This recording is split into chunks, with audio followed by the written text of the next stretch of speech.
The aging of America is a critical trend for private label companies, but a lot of business people are still prejudiced toward elderly people. And this is especially true in the advertising and entertainment industries. You don't have to look hard to find geezer jokes in ads and on TV. Well, please look past these stereotypes.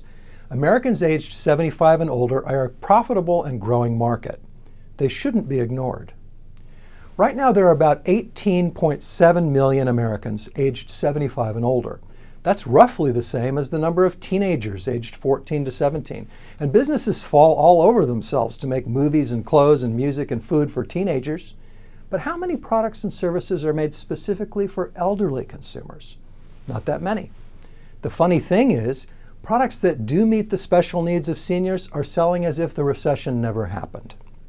Some business owners think that elderly Americans are all frail and homebound. But 5 out of 6 Americans aged 75 and older say they have no trouble living independently. They shop, drive, and get hungry 3 times a day just like everybody else. And half of the elderly say they're coping with some kind of minor disability, though. Hearing loss is the most common complaint, and about 1 out of 10 people aged 75 and older say they have vision problems or trouble walking. But these minor disabilities actually create consumer needs, because elders will eagerly buy just about anything that will help them preserve their independence. Products that help older people stay in their own homes have gone way beyond the pendants you push when you've fallen and you can't get up. General Electric and Intel have formed a joint venture to sell a system of motion sensors that will automatically call a caregiver if you fall or don't get out of bed. The system costs about $300 plus $89 a month, which is about as much as cable television. That might sound like an expensive invasion of privacy to a younger person, but if you have a frail elderly parent who wants to stay in her home, it's a big win-win. Another misconception is that elderly people don't have any money. Actually, the opposite's true. The median household income of people aged 75 and older increased 6% between 2000 and 2010, and householders aged 65 to 74 saw a 12% increase. Now, this is big news because everybody else lost a lot of ground economically in the last decade. Older adults can thank the automatic inflation adjustments in Social Security and Medicare for their good fortune, as well as the aging of a generation whose careers happened when the economy was doing well. Some people even think that even if elderly people have money, they don't spend it. But believing this is a big mistake.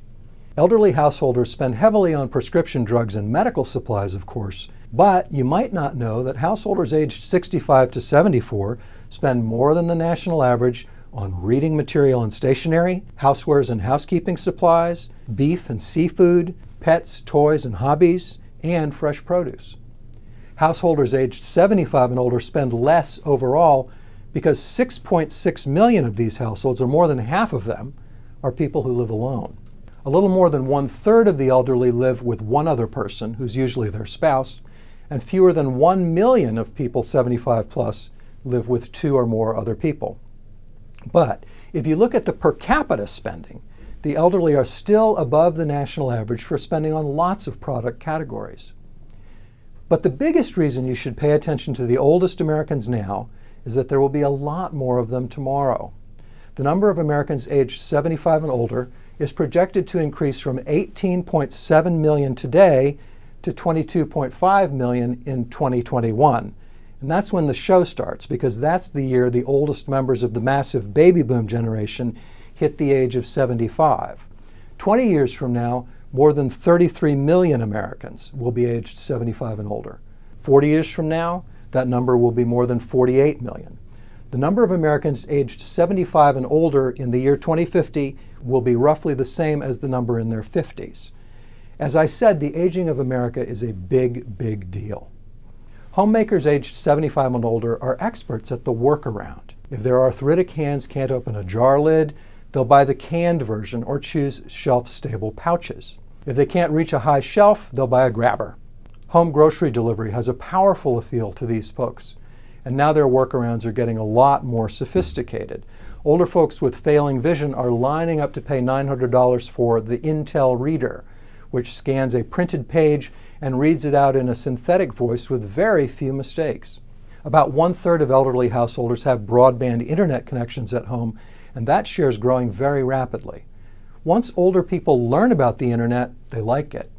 About 1/3 of elderly people who have a fast internet connection use a social media site like Facebook or LinkedIn every day.